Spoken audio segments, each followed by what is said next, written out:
Assalamualaikum warahmatullahi wabarakatuh. Perkenalkan, nama saya Ranila Suciati. Saya adalah dosen di UPN Veteran Jakarta, Fakultas Ekonomi dan Bisnis. Saat ini saya mengampu mata kuliah penilaian aset dan keuangan pada program studi S1 Manajemen. Di dalam penilaian aset dan keuangan, melalui mata kuliah ini, mahasiswa diharapkan dapat memahami tentang equity valuation, return concept, discounted dividend valuation, free cash flow, residual income valuation, market-based valuation, atau secara keseluruhan melalui mata kuliah ini diharapkan mahasiswa dapat melakukan penilaian aset keuangan perusahaan yang optimal. Adapun metode pembelajaran yang digunakan yang pertama adalah student-centered learning, yang kedua adalah problem complex solving, kemudian synchronous learning, dan yang terakhir adalah asynchronous learning. Terdiri dari 16 kali tatap muka. Untuk ujian capaian pembelajaran sendiri atau evaluasi, kami di penilaian aset keuangan adalah terdapat 4 kali ujian capaian pembelajaran. Di dalam 16 kali tatap muka, diisi juga oleh dosen praktisi, berkolaborasi dengan dosen praktisi untuk mengisi kelas besar, di mana dosen praktisi yang mengisi dalam penilaian aset dan keuangan adalah dosen-dosen atau praktisi yang berkompeten di bidangnya, yaitu di penilaian aset dan keuangan. Untuk pembelajaran sendiri, saya biasanya memberikan video pembelajaran terlebih dahulu sebelum saya melakukan perkuliahan. Jadi sifatnya saya memberikan metode pembelajaran, yaitu saya memberikan video pembelajaran terlebih dahulu melalui YouTube, ataupun untuk link video dapat diakses sebelum perkuliahan. Ketika perkuliahan, baik secara virtual maupun langsung, saya akan membahas materi tersebut secara diskusi, secara bersama-sama dengan mahasiswa.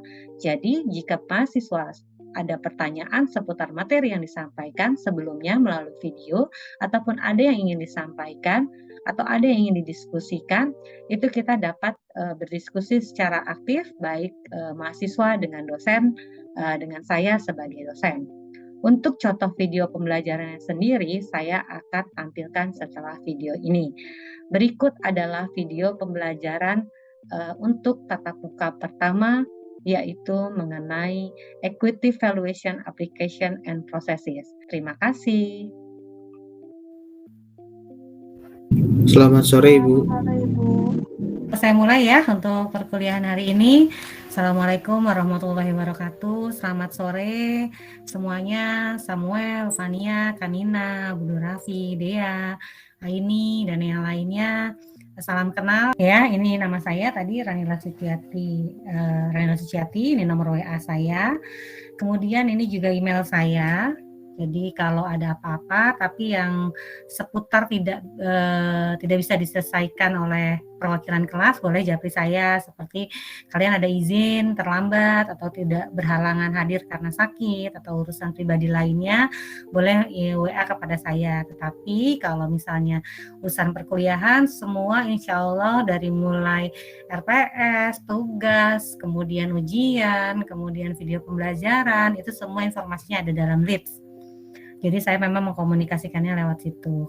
Penilaian aset keuangan itu bagaimana kita menilai aset sebuah perusahaan secara sektor finansial, maksudnya dari sisi finance-nya.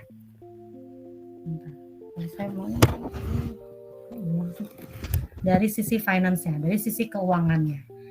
Kan banyak ya kalau kita lihat dari penjualannya gitu ya, dari misalnya dari pemasarannya, dari SDM yang berkualitasnya, dari good corporate governance-nya, tata kelola perusahaan, itu banyak yang bisa dinilai untuk kita menilai sebuah perusahaan. Kita lagi bahas nilai ini ya, lagi bahas valuation. Nah, kalau di kita, di keuangan, kita menilai itu dari sisi keuangannya. Bagaimana kita menilai dari sisi keuangannya? Salah satunya adalah yang paling gampang itu kita menilai dari saham. Nilai itu apa sih gitu ya? Yang bahasan hari ini kan equity valuation application and processes. Jadi bagaimana menilai sebuah modal dan kemudian aplikasinya bagaimana, prosesnya bagaimana. Nilai itu apa sih? Sebenarnya kalau saya mendefinisikan nilai itu begini. ini ada barang, kita taksir berapa? Kita berikan nilai berapa? Kalau kita letakkan di sebuah perusahaan, berarti kita pun akan menilai perusahaan itu nilainya berapa. Kita bisa nilai, bisa anggap perusahaan itu sukses, bisa anggap perusahaan itu bernilai ketika dia punya aset berapa. Gitu ya, makanya ada penilaian aset keuangan. Ketika dia punya nilai aset berapa. Kalau saya menilai tadi kita ya yang berkonsentrasi di keuangan akan menilainya dari sisi keuangan. Kalau tadi misalnya ada dari tata kelolanya bagaimana, dari aspek makronya mungkin yang ekonomi bagaimana, kemudian lihat dari SDM-nya gimana, SDM-nya unggul dan lain-lain. Nah, karena kita keuangan kita lihat itu ya. Saya melihat dari aspek yang itu aja gitu ya. Kita menskupkan lebih kecil karena ini sudah berkonsentrasi di bidang keuangan. Paling gampang lihatnya dari mana? Dari nilai saham. Kenapa Bu dari nilai saham? Iya, investor mau nanemin uangnya dari mana? Dari sahamnya. Ketika saham perusahaan tersebut bagus, kita akan menilai bahwa oh itu perusahaannya bagus. Dari mana sahamnya bisa naik? Dari kinerja perusahaannya. Kinerjanya apa? Kinerja keuangan perusahaannya. Kita sempitin lagi tuh. Kinerja keuangan lihatnya dari mana? Dari analisis laporan keuangan. Kok uang-uang terus ya karena kita di situ gitu ya, karena kita lebih spesifik berkonsentrasi di situ. Yang paling mudah, yang paling sering digunakan untuk mengukur nilai sebuah perusahaan adalah price book value dan price earning ratio. Harga per nilai buku, harga saham per nilai buku. Jadi semua itu dilihat dari nilai sahamnya. Entah itu saham per nilai buku, entah itu saham per earning ratio, per nilai laba per earning. Nah, itulah menjadi konsep nilai di dalam penilaian aset keuangan atau di keuangan. Nanti ada rasio-rasio profitabilitas, rasio solvabilitas, rasio rentabilitas, itu dipelajari di analisis laporan keuangan. Ada juga pembelajarannya ya secara spesifik seperti itu. Nah, kalau nilai aset, penilaian aset keuangan, jadi kita lihat dari sisi asetnya aja. Kalau dilihat dari neraca, komponen neraca itu kan balance sheet itu ada mulai aset, kemudian ada liabilities plus equity. Ya, kalau neraca balance sheet itu seperti itu. Nah, kita lihat nih, kita nilai aset-asetnya. Aset juga ada aset lancar dan aset tak lancar. Aset tak lancar itu apa? Aset tak lancar itu yang nilainya lebih dari 1 tahun. Aset lancar yang nilainya kurang dari 1 tahun. Maksudnya apa Bu? Jangka waktunya. Nah, yang namanya lancar itu siap digunakan. Siap dijadikan dalam bentuk uang. Kenapa aset tetap itu bukan tergolong ke dalam aset tak lancar? Karena dia tidak mudah dinilaikan atau tidak mudah konversi ke dalam aset lancar. Seperti kita punya rumah nih, makanya nanti ada nih di analisis laporan keuangan ya, mungkin di chapter selanjutnya atau kalian belajar di materi yang lain gitu ya. Makanya ada komponen di mana saat perusahaannya untung, cash flow-nya jelek. Karena ternyata dia membiayai semua kegiatan usahanya itu dari hutang. Sehingga dia kurang profit, tapi profitnya itu untuk bayar hutang. Gitu. Jadi secara asetnya banyak. Makanya kenapa kalau kita menganalisa kinerja keuangan tuh kalau ngeliatin skripsinya anak-anak keuangan, kan Y-nya itu faktor dependennya itu selalu kinerja keuangan. Kalau dibilang jenuh, kalau nggak kinerja keuangan, nilai perusahaan. Itu kan, itu yang selalu. Karena kenapa? Karena ngeliat ke situ ya. Memang itu itunya, tolak ukurnya. Ya karena kita keuangan, masa kita mau kinerja SDM di situ, Y-nya kan nggak bisa kecuali kalian kolaborasi sama orang SDM. Kalau kami dosen dituntut untuk itu, misalnya disuggest untuk bikin dong penelitian yang antara SDM dan keuangan yang bisa saling menggabungkan penelitian gitu ya. Makanya tuh Y-nya bisa ada 2 gitu kan. Nah kalau ketika kamu skripsi, ya pasti itu yang dinilai. Nah kinerja keuangan dilihat dari mana? Ada yang lihat dari aset. Debt to asset ratio. Itu untuk mengukur struktur modal. Kenapa enggak? Itu faktor X-nya. Nah Y-nya apa? Ada ROI, ada ROA. Gitu ya, untuk return-nya, untuk rasio profitabilitasnya. Kenapa Bu ada ROI, ada ROA? Karena kita bisa melihat dari sisi manapun di komponen semua laporan keuangan. Kita bisa menilai apapun di semua komponen laporan keuangan. Karena nggak bisa dilihat dari satu sisi saja. Oke, perusahaan itu sehat. Oke, profitnya banyak. Loh, lihat dong cash flow-nya. Bagus nggak? Jangan-jangan dia itu cash flow-nya terganggu. Asetnya memang banyak, tapi kan aset tidak liquid. Lihat dong dari rasio likuiditasnya. Dia nggak punya rasio likuiditas, tapi dia punya aset yang banyak. Sehat nggak perusahaannya? Nah, itu dia. Itu yang selalu dijadikan penelitian terus-menerus, karena setiap sektor, setiap tahun, setiap objek, itu nilainya berbeda-beda. Ini balik lagi ke nilai. Jadi nilai itu sesuai fakta.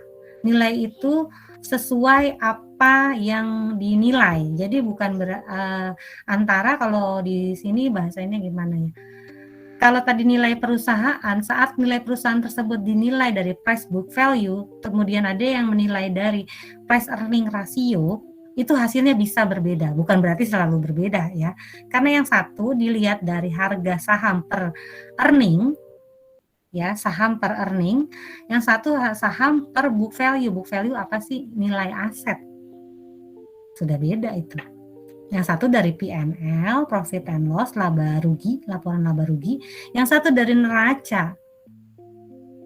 Itu sudah beda. Ya. Jadi nilai itu kalau saya membahasakannya ya fakta, benar fakta. Tapi lihat lagi waktunya bagaimana nih, barang dan jasa pada suatu waktu tertentu. Saat apa? Oh, tahun segini sampai tahun segini. Objeknya di mana? Karena objeknya bisa beda-beda. Sama kayak kalau kita beli barang. Kamu beli barang di sama-sama beli barang di apa, misalnya yang gampang apa ya, nasi ayam deh. Nasi ayam di warteg sama nasi ayam ketika kamu masuk di mall. Sama-sama itu nasi ayam. Tapi kenapa nilainya berbeda? Nah, nilainya berbeda itu karena waktunya berbeda, tempatnya berbeda, orangnya berbeda, semua berbeda. Jadi nilai itu nanti ada tuh di penjelasan saya, ada namanya nilai wajar ya. Ketika si pembeli dan penjual itu deal atau sepakat tentang nilai tersebut, maka ada namanya nilai wajar. Itu yang disetujui oleh pembeli dan penjual. Jadi kalau nilai itu bukan fakta ya, kalau itu bukan fakta itu bukan nilai. Makanya kenapa anak keuangan itu skripsinya semua data sekunder. Kalau dilihat. Kalau kamu mau pilih data primer, itu biasanya larinya ke behavior finansial atau perilaku keuangan. Bagaimana literasi keuangan dapat mempengaruhi keinginan masyarakat untuk menaruh sahamnya, bagaimana literasi pasar modal bisa meningkatkan keinginan masyarakat untuk membeli saham. Itu bukan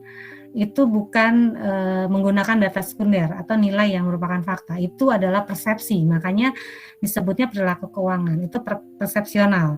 Jadi kalau di S1 mungkin ya seputar itu, ya data sekunder. Jadi kalau misalnya pembimbingnya mengarahkan untuk data primer, bukan tidak boleh, tapi itu bagus.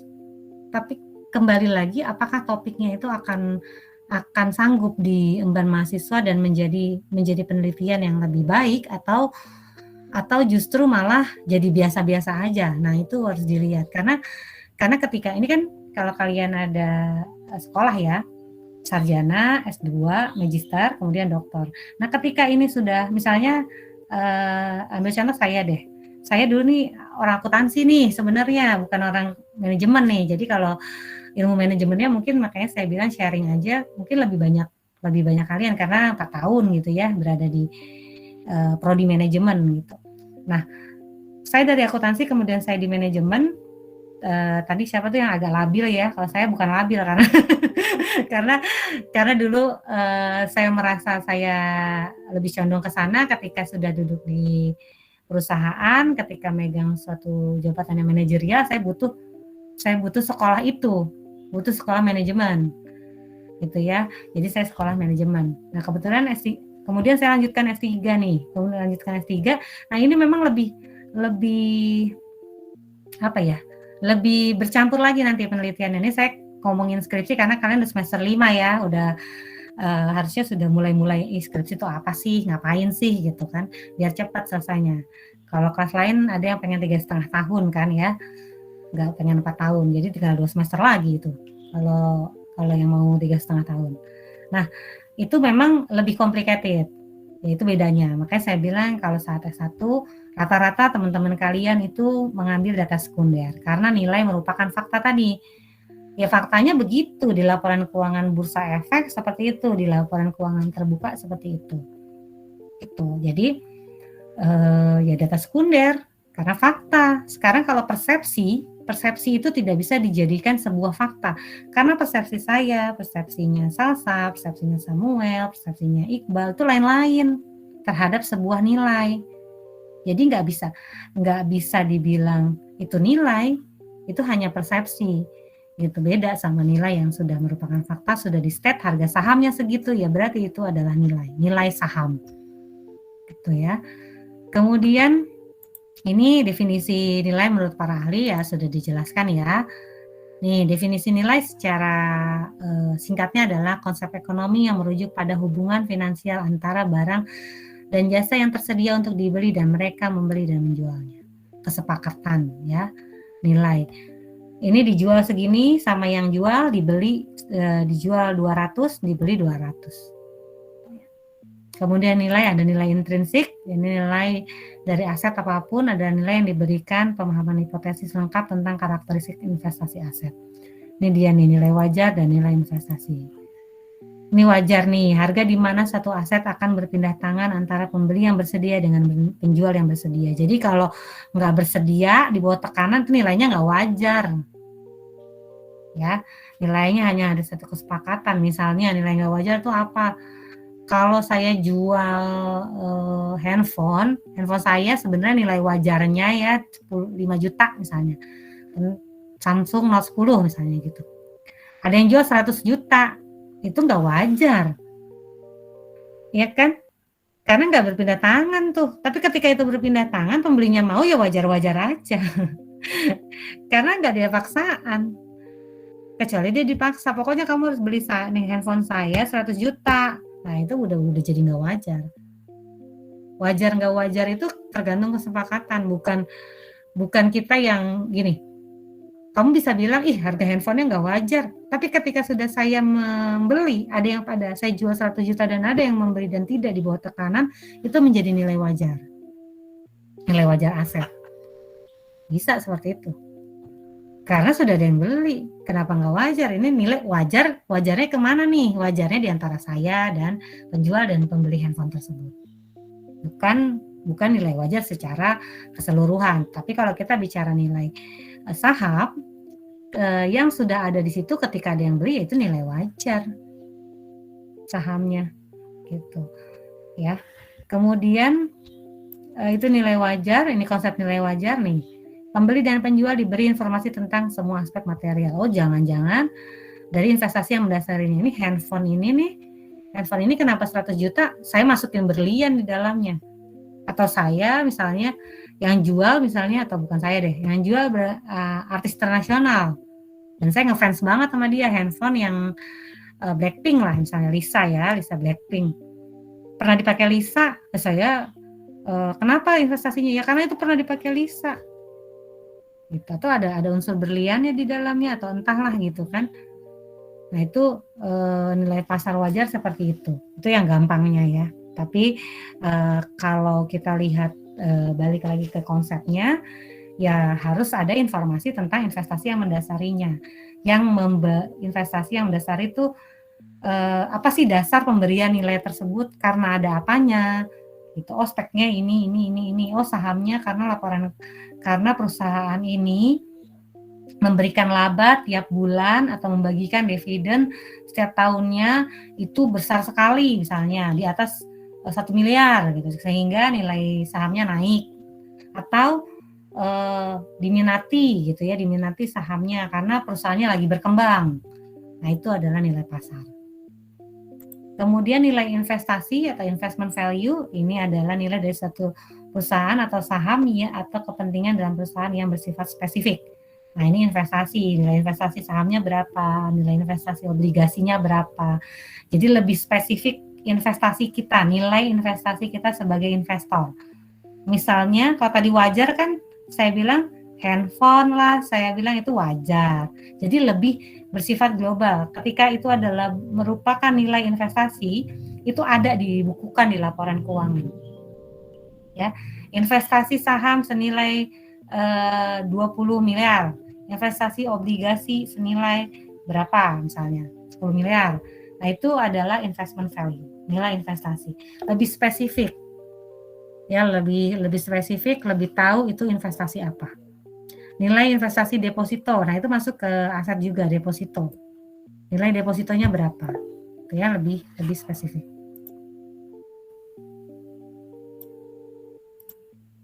Oke. Ini kenapa? Bu, Ada yang saya lain? izin bertanya, Bu. Boleh.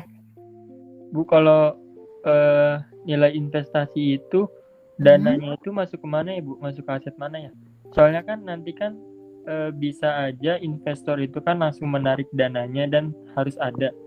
Itu gimana ya, Bu? Ada di balance sheet, di aset ada investasi dan nilai investasi di situ.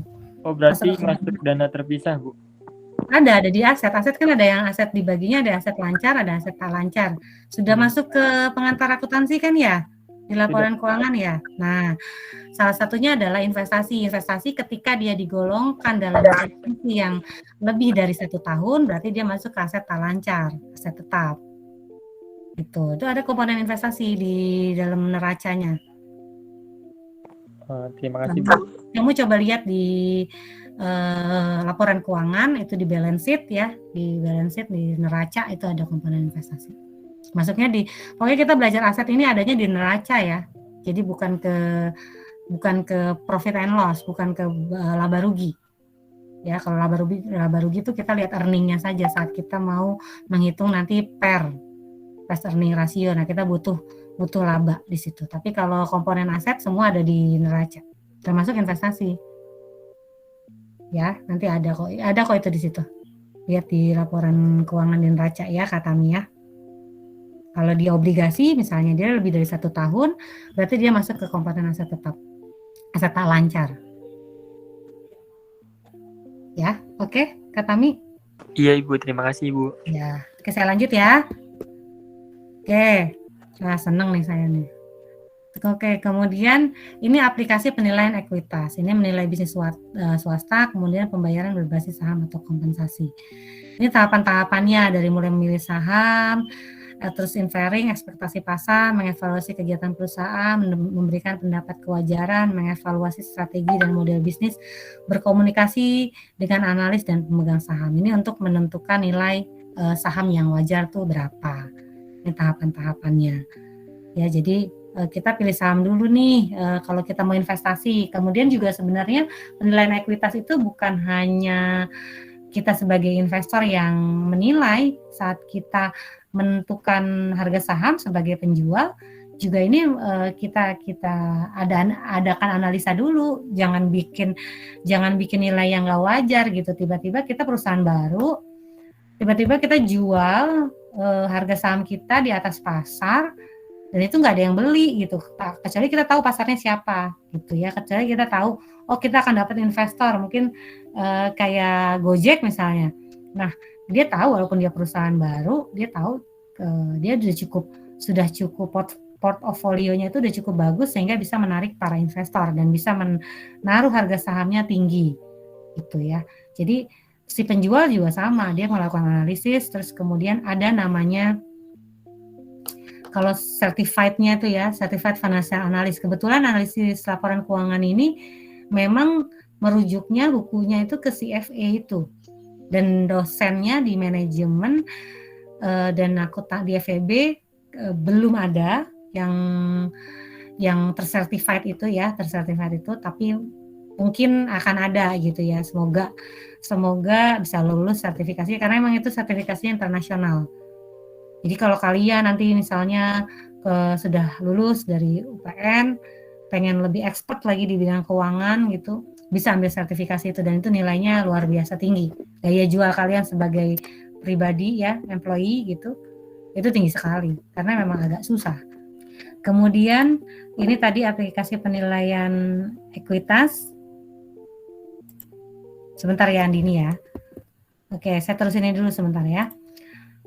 Kemudian penilaian proses melibatkan 5 langkah nih, ada memahami bisnis, peramalan kinerja perusahaan, memilih model yang penilaian yang sesuai, konversi perkiraan menjadi penilaian, dan terakhir adalah menerapkan kesimpulan penilaian. Saya habiskan dulu ya ini ya overview-nya ya, nanti kita diskusi ya. Oke, kemudian ini memahami bisnis dalam proses penilaian, ini juga sudah saya bacakan di video. Kemudian ini industri dan analisis kompetitif juga sudah dibacakan di video. Ini 5 kekuatan yang mencirikan struktur industri. Ini ada selain 5 ini sebenarnya masih banyak faktor lainnya, tapi yang paling happening ya, yang paling dikenal itu ya ini, persaingan industri, pendatang baru, pengganti, kekuatan pemasok, dan kekuatan pembeli. Nah, oke. Ini seberapa baik perusahaan telah menjalankan bagaimana prospeknya untuk masa depan. Oke, sampai di slide 19 tadi ada yang mau bertanya ya. Andini silahkan. Saya mau nanya masalah sertifikasi gitu Bu. Itu kalau buat mahasiswa itu penting nggak sih Bu sertifikasi kayak WPPE, WPE, WMI gitu-gitu Bu? Penting. Jadi yang namanya sertifikasi itu kan additional skill ya. Additional skill kita sebagai seorang finance misalnya, kalau tadi ya certified financial analyst itu sebagai analis keuangan. Makanya saya bilang ketika kita sudah tercertified analis keuangan, berarti kita diharapkan lebih mengerti tentang analis keuangan. Itu kalau ditanyanya penting atau nggak penting. Kalau ada kesempatan dan memang free, kemudian bisa menjalankannya, apalagi sekarang nih waktu online, waktunya kan lebih banyak ya, Nah ini salah satu